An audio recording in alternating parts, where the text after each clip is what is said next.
মেহেরপুরের গাংনী উপজেলার একটি গ্রামে ছড়িয়ে পড়েছে কথিত জিন সাপের আতঙ্ক। গ্রামবাসীর দাবি, গত এক সপ্তাহে অর্ধশতাধিক নারী ও শিশুকে এই সাপে কেটেছে। সাপের কামড়ে মারা গেছে শিশুসহ বেশ কয়েকজন। সেখানে ওঝার ঝাড় ফুঁকি একমাত্র ভরসা। ঘটনাটি ঘিরে এলাকায় সৃষ্টি হয়েছে ব্যাপক চাঞ্চল্য। মেহেরপুরের গাংনী উপজেলার সাহারবাটি গ্রামে কয়েকদিন ধরে মানুষের মুখে মুখে একটি নাম, সেটি হলো জিন সাপ। গ্রামবাসীর দাবি, গত এক সপ্তাহে অন্তত 35 থেকে 40 জন নারী ও শিশুকে এই অদৃশ্য সাপে কেটেছে। আতঙ্ক এতটাই ছড়িয়ে পড়েছে যে স্বাভাবিক জীবনযাত্রা ব্যাহত হচ্ছে গ্রামটির। আমাদের এখানে একটা 13 বছরের মেয়ে সাপে কামড়িয়ে মারা গেছে। এই কারণে আপনার একসা ধরেন কামড়িয়ে যাইছে সাপে। মানুষের সাপ দেখা যাচ্ছে না, কিন্তু মানুষকে অটোমেটিক ধরেন সাপে কামড়াচ্ছে। মারা যাওয়ার পরে থেকে এই যদিও ভুল রাতে কামড়ালেও এটা আতঙ্ক সৃষ্টি হয়ে গেছে। ভুল রাতে কামড়ালেও হচ্ছে মনে করছে সাপে কামড়িয়েছে, যদি মশাতে কামড়ে ফুলে যায় তাও মনে করছে সাপে কামড়েছে। আসলে কেউ কিছু দেখতে পাচ্ছে না।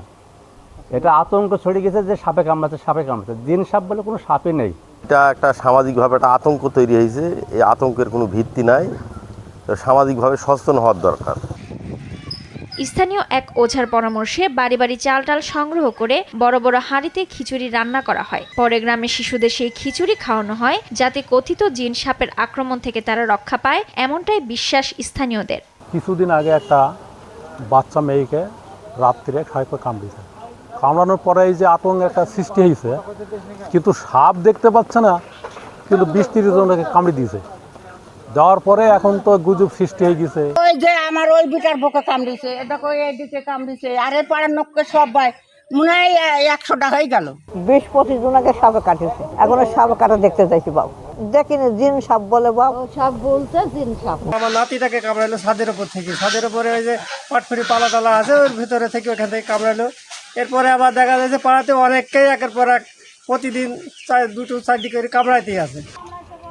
জানা গেছে, কয়েকদিন আগে গ্রামের জুই নামের এক স্কুল ছাত্রী সাপের কামড়ে অসুস্থ হলে তাকে প্রথমে গাংনী উপজেলার স্বাস্থ্য কমপ্লেক্সে নেওয়া হয়। পরে অবস্থার অবনতি হলে মেহেরপুর 250 শয্যা বিশিষ্ট জেনারেল হাসপাতালে নেওয়ার পর তার মৃত্যু ঘটে। এছাড়াও সাপের কামড়ে মারা যায় একজন কৃষক।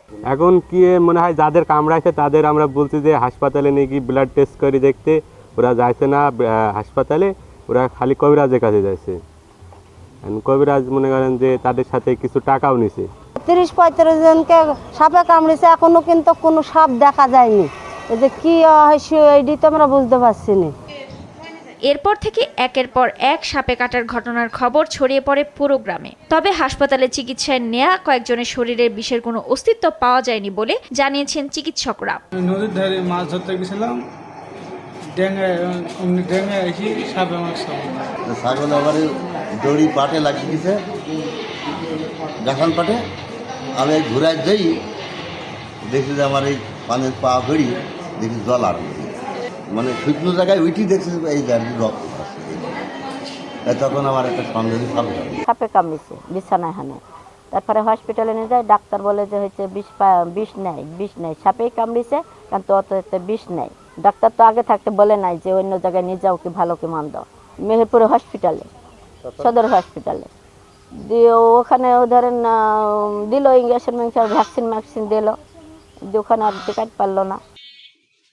অন্যদিকে স্থানীয় ওঝারা এটিকে জিন সাপের কামড় বলে দাবি করছেন। ভুক্তভোগীদের অভিযোগ, চিকিৎসার নামে প্রতিজনের কাছ থেকে 3 থেকে 5 হাজার টাকা পর্যন্ত নেওয়া হয়েছে। এত মানুষের সাপে কাটার দাবি থাকলেও এখন পর্যন্ত কেউ সেই সাপটিকেই দেখেননি। এখন বর্ষাকাল, এখন চারিদিকে ঝড় জঙ্গলে, ঘরে বাইরে সব জায়গায় সাপ।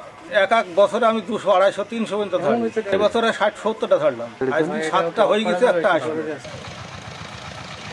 তবে সাপে কাটা রোগীদের ওঝার কাছে না নিয়ে সরাসরি হাসপাতালে নেওয়ার পরামর্শ দেন চিকিৎসক। সাপে কামড়ানোর ফলে যে সমস্ত সাইন সিমটম দেখা যায় শরীরে, তার মধ্যে একটি অন্যতম হচ্ছে শরীর জ্বালাপোড়া করবে, চোখ বন্ধ হয়ে আসবে, ঘুম ঘুম লাগবে এবং আক্রান্ত স্থানটি ফুলে যাবে এবং ওখানে সাপের দাঁতের 2টা দাঁত পাওয়া যায়। এটা দেখে আমরা বুঝতে পারি যে এটা বিষাক্ত সাপ হতে পারে। আমাদের পর্যাপ্ত সাপের ভ্যাকসিন সাপ্লাই আছে সরকারিভাবে এবং উপজেলা স্বাস্থ্য কমপ্লেক্স 24 ঘন্টা সাপের কামড়ের চিকিৎসা নেওয়া হচ্ছে। ডক্টরের এবং বৈজ্ঞানিক চিকিৎসা নিন, ওঝা কাছ থেকে আপনার চিকিৎসা না নেওয়ার জন্য আমি অনুরোধ করেছি। একটি মৃত্যু থেকে শুরু হওয়া আতঙ্ক এখন পুরো গ্রামকে গ্রাস করেছে। চিকিৎসকরা বলছেন অধিকাংশ ঘটনার বিষের প্রমাণ মেলেনি। গুজবে কান্না দিয়ে চিকিৎসকের পরামর্শ নেয়ার আহ্বান জানাচ্ছেন। এখন দেখার বিষয় প্রশাসন ও স্বাস্থ্য বিভাগ কিভাবে এই আতঙ্ক দূর করতে কার্যকর উদ্যোগ নেয়। রুবাত তানজুম, দেশ টিভি।